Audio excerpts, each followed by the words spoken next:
Okay, I'm back. It's good to be back. As you know, I now have one more kid than I had the last time we spoke. We've experienced child inflation, which I guess makes it sound like our kids are getting fat. What I mean is that we had a baby. So another one. That's the fourth one. And I want to thank everyone, first of all, who sent nice emails and messages over the last few days. And there were a lot of people sending things, well wishes and prayers and congratulations and everything. And it does mean a lot to me, and I really appreciate it. My wife appreciates it too. So I thank you for that. To those who've been asking, yeah, the delivery went very well. At least from my perspective, it went well. I was more in a spectator role, so I didn't have quite as much to do. So for as far as I'm concerned, I thought it was actually pretty easy, to be honest. But and the baby's healthy. My wife is healthy at the end of it. That's the main thing. I will say, we went in on Wednesday for an induction because the doctor said they needed to induce for a few medical and health reasons. They were going to induce the birth. But that process took about 12 hours. It was a 12-hour thing. It was actually so long that I left halfway through. I was sent by my wife, I should say. She sent me to go buy a board game. I went to a bookstore. Actually, I left the hospital. So this was technically during labor. I left the hospital during labor to go buy a board game that we could play while this whole process was happening. And I got Stratego, by the way, great game. I'll tell you, there was just one little sort of hiccup, I guess, one dicey moment that I'll tell you about. And that happened actually on the way to the hospital because we were driving there and my wife was talking about the difficulties of labor, how hard it is and everything. And so I was trying to be sympathetic and I'm listening, but I'm trying to listen and be sympathetic, but also respond, right? It's a two-way conversation. So I observed very helpfully, I think, that the reason why labor is hard for women is that human females are unique among the large mammals in that they have very small, relatively small birth canals, and the babies' heads are relatively large. And that's sort of a unique thing. And that's the point I was trying to make. It's just really just a sort of a biological observation. But the only thing that my wife latched onto is she paused for a minute and she said, "Wait, so you're telling me I'm a large mammal? Is that what you're saying?" And I said, "No. Well, yes, I'm saying that, but that's not. Not. You're not the largest. Not like a hippo or something. I didn't mean, but not like that. I'm saying that it's. I'm saying technically humans are large mammals. Okay, that's all I'm trying to say." Anyway, she took me out of context. It was a total fake news moment, and so we went. Everything else turned out okay, and the baby's here now, and we're just enjoying, the opportunity to not sleep, because the baby's on a fun schedule where she sleeps the entire day, and then she wakes up at about 11:15, and then stays awake the entire night, and so that's been a lot of fun, and that's the thing about infants is that I've had 4 of them now. And I can say from experience, infants are really easy to deal with from about 7 a.m. to 11 p.m. They're extremely easy in that time frame because they just lie around. They don't do anything. They just lie there. They aren't going to literally climb the walls like my 6-year-old son. And they're not going to scream because they can't find their Paw Patrol pajama pants like my 3-year-old son. And they're not going to talk back like my 6-year-old daughter. They're not going to do any of that. They just lie there thinking about whatever babies think about.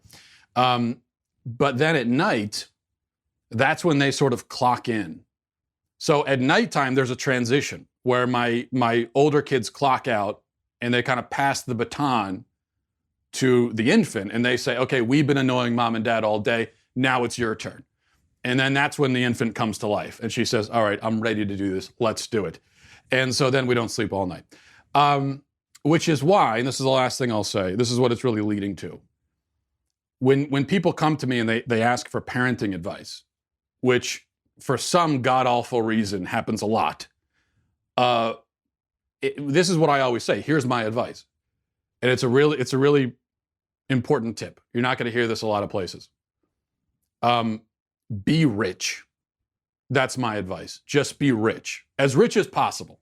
I mean, a multimillionaire at the least.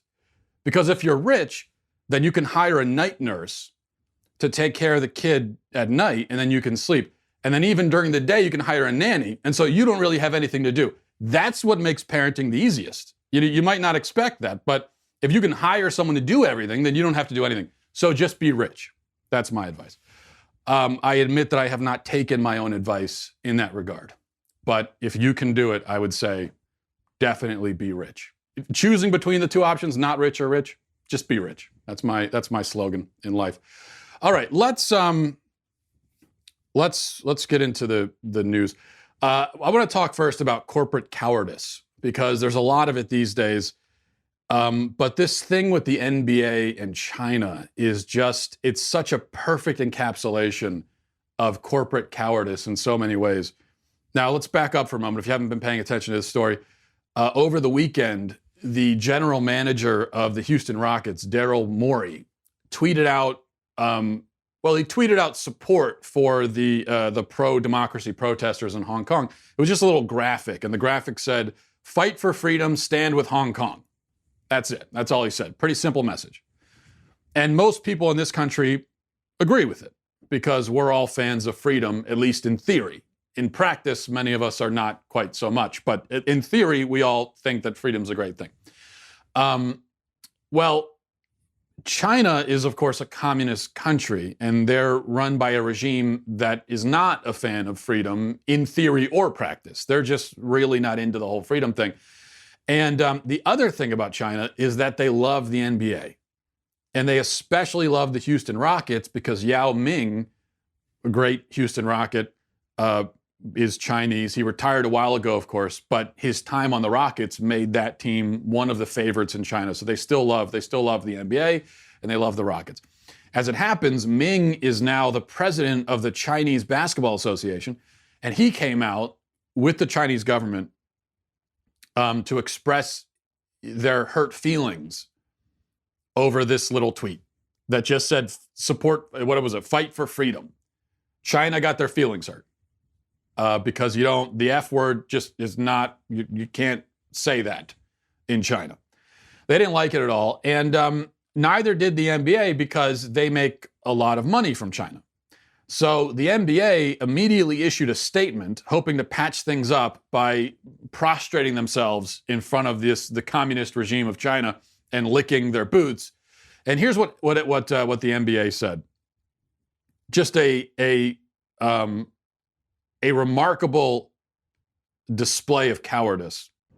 The NBA said, "We recognize that the views expressed by Houston Rockets general manager Daryl Morey have deeply offended many of our friends and fans in China, which is regrettable. While Daryl has made it clear that his tweet does not represent the Rockets or the NBA, the values of the league support individuals educating themselves and sharing their views on matters important to them. We have a great respect for the history and culture of China and hope that sports and the NBA can be used as a unifying force to bridge cultural divides and bring people together." And then Morey himself, don't make the mistake of thinking that he stuck to his guns and held the line. He didn't do that at all. He dropped his guns and he fled from the line at the speed of light, essentially. And he issued his own statement. This is what he said. He said, "I did not intend my tweet to cause any offense to Rocket fans and friends of mine in China. I was merely voicing one thought based on one interpretation of one complicated event. I have had a lot of opportunity since that tweet to hear and consider other perspectives. I have always appreciated the significant support our Chinese fans and sponsors have provided, and I would hope that those who are upset will know that offending or misunderstanding them was not my intention. My tweets are my own and in no way represent the Rockets or the NBA." Remember what the initial thing was. He just said, "Fight for freedom." That's all it was. So now he has apparently heard other perspectives about freedom. He's heard from the anti-freedom crowd, and I guess they made some really good points about how freedom actually isn't that good, and so now he's reconsidering. And he's saying, "Listen, I thought freedom was good. I thought I was in favor of it, but I've listened to totalitarian Chinese communists, and they raised some good points. And so now I just look, there are two sides to this thing. And he's not the only one who's listening to both sides of the freedom versus tyranny discussion. Steve Kerr, coach of the Golden State Warriors, and someone who is usually very outspoken about political issues and usually cannot wait to jump in and insert himself into all kinds of issues that have nothing to do with basketball. Well, now you have a political issue that does have something to do with basketball. It is directly associated with the NBA. And so you would think that Steve Kerr would be eager he would just be chomping at the bit to champing at the bit, actually, it's not chomping at the bit is the incorrect phrase there. Anyway, he would just be eager to get in there and say something. But that actually isn't how it worked out. Here's what he was asked if he has a comment on the China situation, and here's what he said. Actually, I don't. I mean, it's a really bizarre international story, and a lot of us don't know what to make of it. So it's something I'm reading about, and just like everybody is, but I'm not going to comment further. Oh, he's reading about it. You see, he's reading about whether China's suppression and persecution of pro-democracy protesters is good or not. So he's doing some reading. He's considering the angles, you see, and he doesn't want to comment. It'd be irresponsible for him to comment. Now, just for comparison's sake, just for fun and for comparison, let's reminisce about how Steve Kerr responded after the election of Donald Trump. Now, with something like that, a U.S. election, first of all, it has nothing directly to do with the NBA. Second, there are certainly multiple sides. It's a complicated issue. You could do a lot of reading about it. But on that, Kerr was very eager to share his opinions. And here's what he said about that. For me, probably the biggest disappointment with this whole election was the level of discourse. There should be some level of decorum and respect and dignity that goes with, the election of the presidency. And it was like went out the window. And maybe we should have seen it coming over the last 10 years. You look at society, you look at what's popular. People are getting paid millions of dollars to go on TV and scream at each other, whether it's in sports or politics or entertainment. And I guess it was only a matter of time before it spilled into politics. But, then all of a sudden you're faced with the reality that the man who's going to lead you has routinely used racist and misogynist, insulting words. That's a tough one.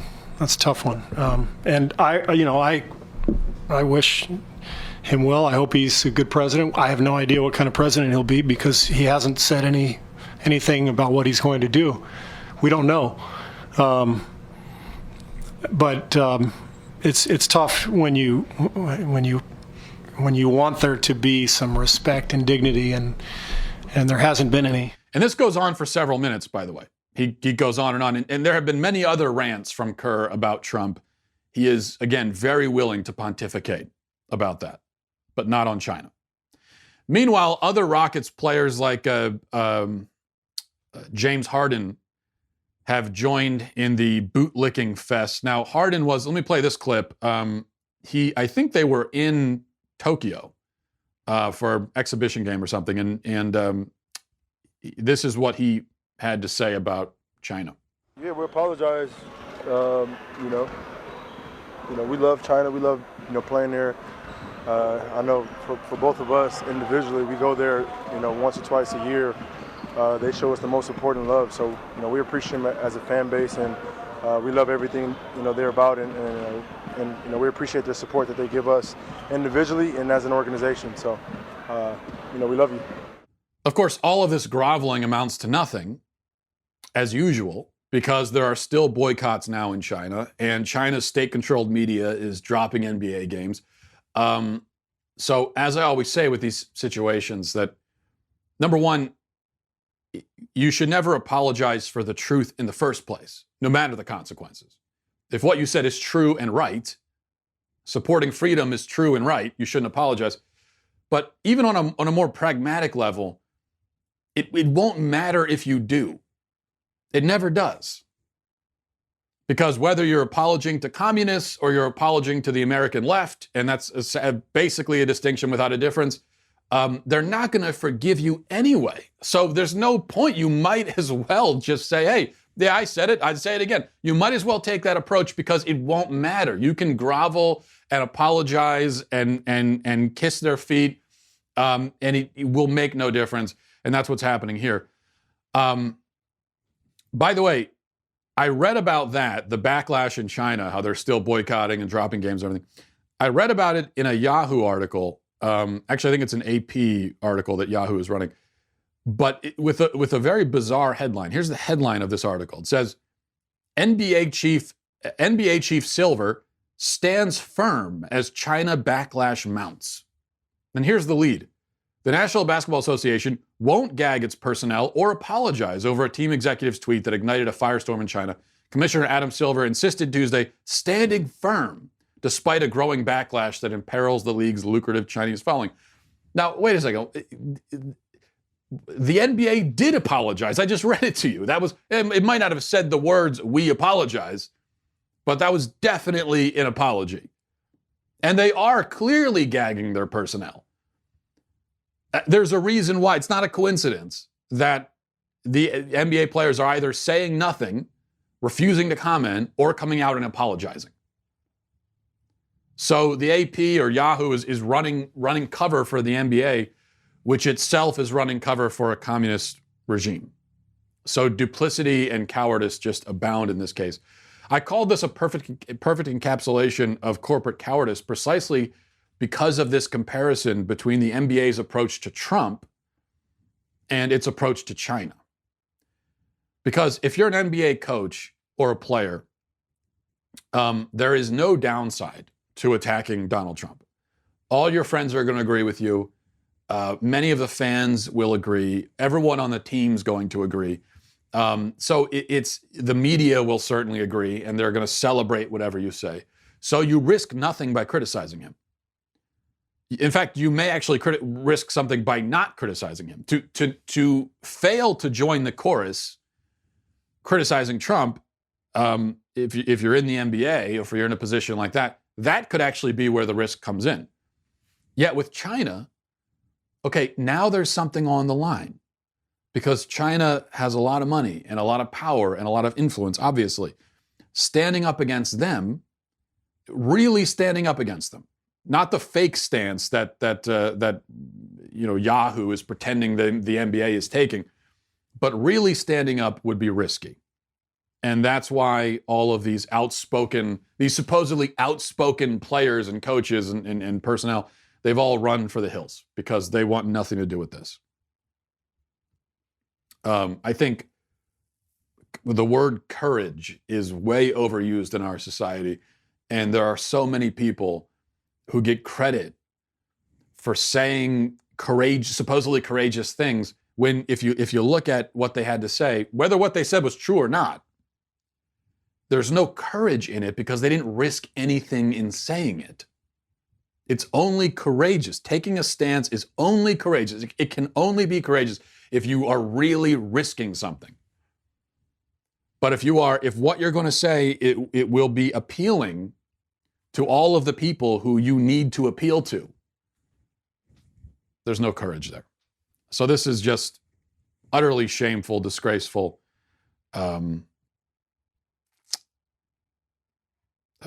cowardice. And, all of the kneeling and everything that happened in the NFL, and there was a little bit of it in the NBA. Certainly, NBA players have been outspoken in their support for the kneeling that happened in the NFL. Well, again, if these players really want to have courage, and if they really care about standing up against oppression, which is supposedly what that whole anthem stunt was about, well, now they'll all link arms and make some kind of demonstration against China because that is going to take guts if they really cared about it. if all that anthem stuff was anything more than just a publicity stunt, then these players are going to come out and make a meaningful stance against China. But of course, we know it all was a publicity stunt, so they're going to remain silent and take their marching orders and just go along with it. All right, a couple other things. This was kind of funny. I wanted to mention it briefly. A guy named David W. Brown. I have no idea who he is, but he has a blue check mark on Twitter, so he must be important. And he wrote an article lamenting the fact that women are failing, apparently, the Army combat fitness test. And here's his sort of summary on the link that he posted on Twitter. Said, leaked slides reveal the catastrophic failure of the Army combat fitness test. If 84% of women are failing your physical fitness test, 72% in a single preposterous event, you're not trying to make a stronger army, you're trying to force women out. So 84% of women are failing this test. And it says in the article that 70% of men are passing, so that's 30% are failing. That's almost 3 times as many women failing as men. Now, what does that tell you? Well, it tells you that women are built differently, that women are not as strong as men. It further tells you that most women are not physically suited for combat. That's literally what it tells you, right? It's the combat fitness test. So if most women are failing it, it would seem to mean that most women are not fit for combat, which is not a big surprise. But how is this all manipulated and twisted? David Brown says, no, you see, it's not women failing the test.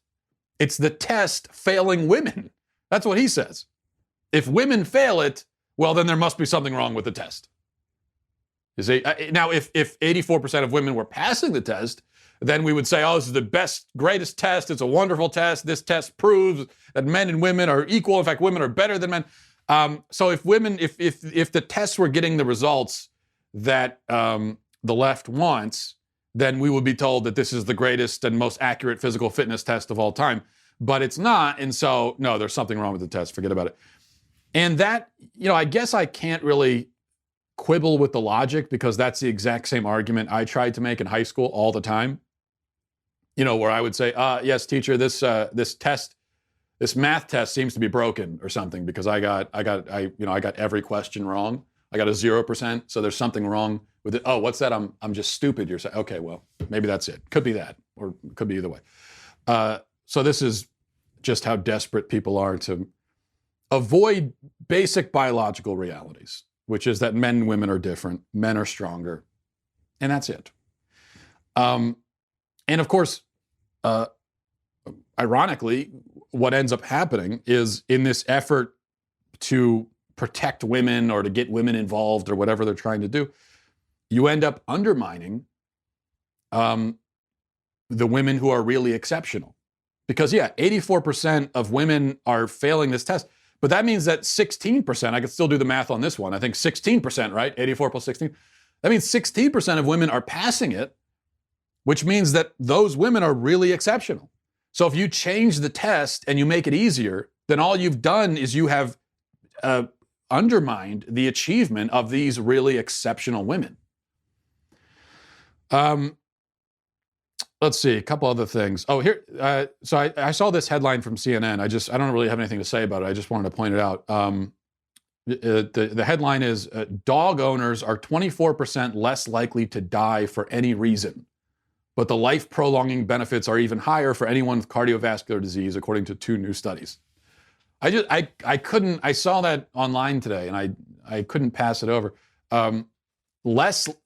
Dog owners are 24% less likely to die for any reason. So, no, I haven't looked at the study, and I hate to be the guy who contradicts scientific findings without actually researching them. I admit I haven't done my research on this. I do, though, have to doubt whether dog ownership actually imbues immortality into the dog owner, because that's what that headline would seem to. If you're less likely to die for any reason, then, so that would be you're immortal, I guess. And anyway, But here's the thing, even if that's true, that as long as you own a dog, you'll be immortal. Again, I have some issues. I suspect there's some problems with the methodology of this study. But even if that's true, I would say that, well, maybe mortality isn't so bad then, because I'd rather be dead than live with a dog for all eternity. So it's kind of a catch-22. It's like, yeah, you can live forever, but you got to have this hairy beast around you at all times for all eternity. In that case, I would say, you know what? Death isn't so bad, actually. Death is a little bit underrated, you might say. All right. Speaking of CNN, they have... CNN has been completely obsessed with this Joker movie. Now, as you know, leading up to the release of the film, the Joker movie came out over the weekend. Leading up to the release of it, the media, not just CNN, but the media in general, the mass media, they were really rooting hard for a mass shooting to happen at one of these screenings. And I know that may sound harsh to say that they were rooting for a shooting, but I don't know how else to characterize it, because story after story, headline after headline, I'm sure you saw them, talking about the worries and fears and everything that someone might shoot up a Joker screening, that it might inspire violence and so on. And why is that? Where were they getting this from? Why did they randomly decide that we should be worried that someone's going to, that this specific movie is going to inspire violence and there's going to be a mass shooting at a movie theater? Is it because of the Colorado theater shooter who dressed in Joker makeup and said he was the Joker? Well, no, it couldn't be that, because the Colorado theater shooter actually didn't dress like the Joker and didn't claim to be the Joker and didn't do or say anything associated with the Joker at all. That was, maybe you didn't know that. A lot of people still don't. That whole thing about the Joker shooter, he said he was there, that was all, that didn't happen. The shooting happened, but he never said he was the Joker. That was invented by the media. That was a media narrative that they invented, I guess because it makes the shooting more spectacular. So where did this idea come from that someone might attack a Joker screening? Well, it was also invented by the media. There was no reason to worry about it, but they kept suggesting it in the form of cautions and warnings over and over again, saying, oh, gee, I hope someone doesn't shoot up the Joker screening. It would really be a shame if someone shoots up the Joker screening. And then, so how else am I supposed to interpret that? It would really seem like that's what the media wanted to happen, because they kept bringing it up, suggesting it. And then the movie comes out and a bunch of people go see it. It gets breaks all these records and everything. No violence. Nobody shot up any theater. And so what does the media do? They immediately pivot to other Joker-related concerns. Let me give you an example of some of the headlines from CNN over the last few days about the Joker movie. I'll read a couple. One is Joker, the film about a marginalized clown who goes on a killing rampage, is facing a wave of criticism that it glorifies a killer and could encourage copycat attacks. Another headline. The true appeal of the new Joker movie lies in its invidious validation of the white male resentment that helped bring President Trump to power. Of course, you got to, by the way, the Invidious Validations would be a great name for an indie band. But aside from that, of course, we got to bring Trump into this. Another headline, Joker is a cash grab by a major studio which capitalizes on intellectual property with 80 years of history. Oh, a cash grab. Yeah, because this, of course, the Joker movie is the first superhero movie to be a cash grab, right? So, yeah. And then this one was my favorite. This was a headline yesterday, last night from CNN. Says, Rock and Roll Part 2, a song by convicted child sex offender Gary Glitter, plays for about 2 minutes as Joaquin Phoenix, who plays the Joker, dances down a flight of stairs. That in particular, all of those headlines are ridiculous. That last one, Rock and Roll Part 2, nobody even knows. You hear that name of the song, you don't know what that, but you've heard that song a million times. If you've ever been to any stadium, any sports stadium of any kind, you have heard that song. It plays in every stadium in America at every level. It's most people know it as the Hey song. That song where it plays a beat and then everyone shouts, hey, right? That's the song. So That's a song that nobody knows the name of it. We've all heard a million times. They played in stadiums across the country. And apparently, news to me, the guy who wrote that song is a sex offender. And so now somehow CNN is trying to make a tie-in between that and the Joker. It's just, you talk about grasping at straws. It's completely desperate. But CNN is not the only one, of course. There's been a lot of talk of Joker glorifying violence and encouraging violence and on and on. Well, I did see the movie. And so I wanted to give my brief thoughts on it and kind of chime in on on the hype surrounding it and everything. So first of all, as for the hype and the concerns about encouraging violence and all that, well, as I suspected, it was completely unwarranted. Yes, it is a violent movie. It's not even close to the most violent movie to come out. It's certainly not the most violent movie to come out this year. Probably not the most violent movie that will come out this month. It's just, there are tons of violent movies. We could all name right now off the top of our heads 50 movies that are more violent than this movie is. And here's just one, for example, John Wick. Okay? Now, like 800 characters die in every John Wick movie. He just goes around shooting everybody.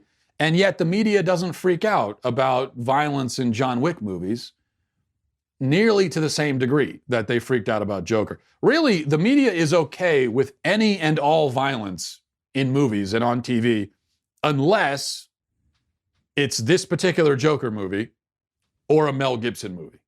Those are the two times. So they've kind of expanded their repertoire a little bit, because usually they'll say nothing about violence in movies because they don't care, and they just wait for Mel Gibson to come out with a movie, and then all of a sudden they care. There's all this violence, and I'll never forget. Of course, Passion of the Christ would be the primary example of this. Passion of the Christ comes out, and the media, they're very concerned about the violence. It's so violent, it's so brutal. And it was around the same time that Kill Bill, I think it was either Volume 1 or Volume 2 came out. I think it was in the same year, one of those.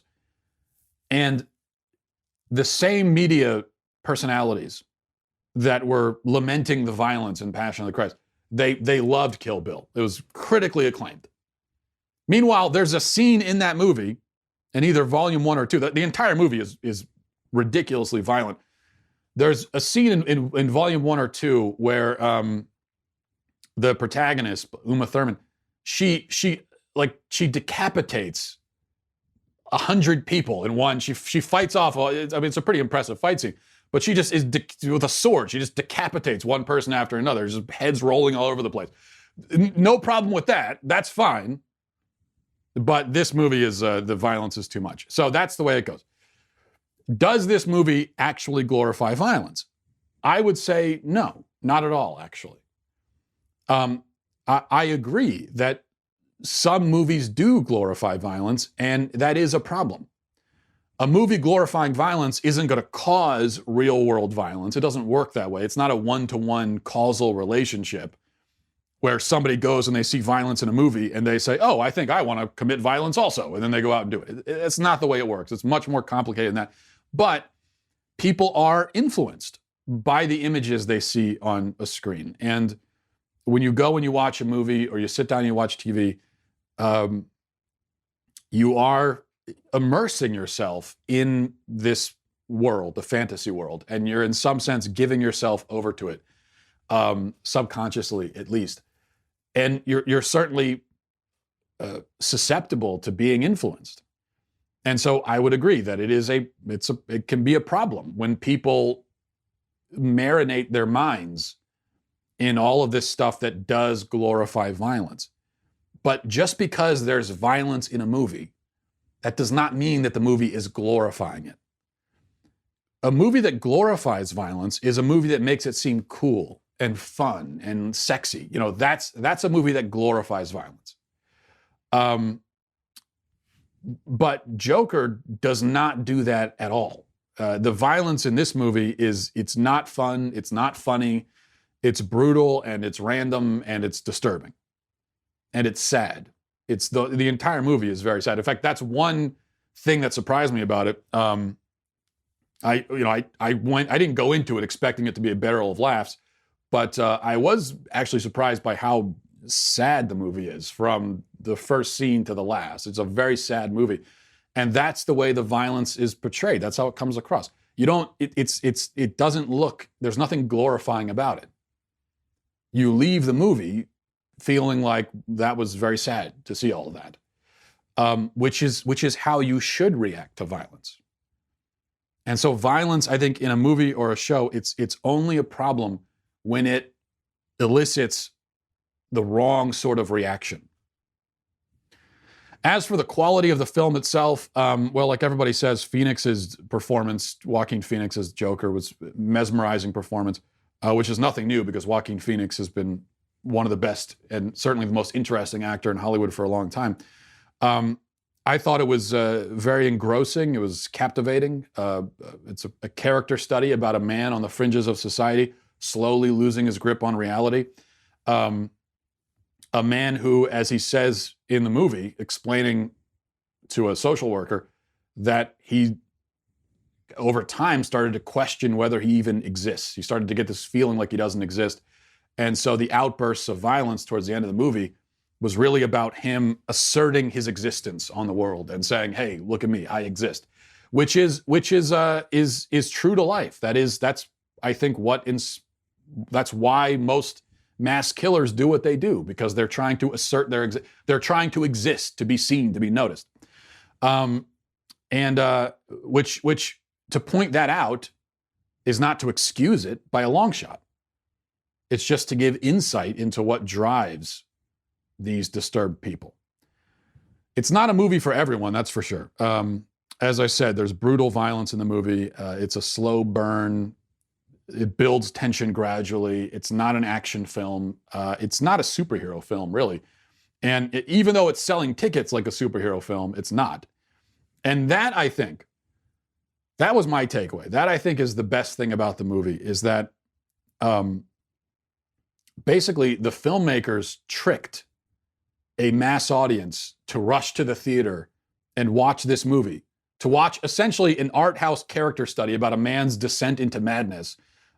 They tricked everyone to go watch this movie by attaching a superhero brand to it, which they didn't need to do. It's not essential to the plot or the story at all. Because the superhero tie-ins, the Batman tie-ins, yeah, there's a few of them, but you could cut that out and it would do nothing to impair the story whatsoever. It was completely unnecessary, except that we are so programmed to, we want the brand name, we want the superheroes. Those are the only movies that anybody will pay to go see anymore. And so I guess the people behind this movie, they said, all right, okay, if that's the only way we can get people to watch this movie, then we'll call it Joker. It's not even a Joker movie. The character's name is Arthur Fleck. So they could cut out a couple scenes with Bruce Wayne's father, take those scenes out, call it Arthur Fleck instead of Joker. And the problem is that nobody would go see it. You put Joker on it, people go see it. And that is maybe the greatest trick that the Joker has pulled, in a sense, you might say, by tricking all these people to go watch a movie that this movie has no business being a blockbuster. And I don't say that as a criticism. I think it's a good, interesting movie that makes you think. But it's just, again, you take Joker off, you call it Arthur or something, and it's the kind of movie that would be released in select theaters for a week, and then it would be on demand, so you could watch on Comcast or Netflix or something. It's that kind of movie. It's not the kind of movie that would normally sell 100 million, whatever it was, $100 million in the first weekend or whatever it was. And I think that maybe there's more to the branding choice than that even. At one level, it exploits our obsession with brand names and superheroes. An exploitation that I appreciated personally. I thought it was pretty genius. At another level, though, a deeper level, I think maybe the movie is you could argue is saying something about the kind of stylistic violence that we all enjoy in things like superhero movies without ever considering what we're really watching. So this movie's Joker is what a supervillain would be like in real life. Nothing super, really, just a villain. Insane, violent, brutal, a sad, pitiful sort of character. Not funny, not silly, no superpowers, nothing like that. Just a disturbed and violent man. So maybe this movie is saying to the audience, oh, you want supervillains? Okay, well, here you go. How's this? And then some people recoil and say, well, hey, this is problematic. This is inappropriate. This is violent. Yet normal superhero movies depict death and destruction on a large scale all the time. They just do it. They do it without the blood, and they do it with a few one-liners and quips and everything, and so nobody notices. You're still being exposed to the violence. It's just you don't notice it because you've got Robert Downey Jr. cracking a joke, and they don't really have the blood. It's just the building comes down, and you imagine there's probably 1,000 people inside who just died, but you don't really see it. And so this movie, I think, makes you notice what is actually happening and what the implications really are. I don't think the movie is saying that we shouldn't watch superhero movies. I think it just causes you to stop and think about what you're watching and why exactly some forms of violence in entertainment disturb you, while others you find whimsical and fun. So it just makes you think in general, and I think that's it's very unusual for a blockbuster film to do that, and so I appreciate it for that reason. And I would say it's worth watching for that reason. I would hesitate to say that I recommend it because I don't think it's a movie for everyone. And I think there's a lot of people watching this or listening to this who, judging by other emails I've gotten, this probably is not your taste. So, but if you know going in that it is, yes, it's a sad movie, there's brutal moments, there's blood. If you know that going in, you're prepared for that, then I think that there are things you can take from it. And it does, I just think there's not enough of that where you watch a movie in the theater and on the way home, you have something to talk about. You're actually talking about the movie and the issues it brings up. And, there should be more of that with movies, I think. And unlike most superhero movies where you watch it, you leave, and 5 seconds later, you forget what even happened. You couldn't even talk about it because you don't even remember. It was just colors and images and things happening, and who knows. So I appreciated it for that reason. All right, we'll leave it there. No emails today. We'll get back to that tomorrow. mattwalshshow@gmail.com is the email address if you want to chime in with your opinion on this movie or anything else we talked about today. And I will talk to you tomorrow. Godspeed.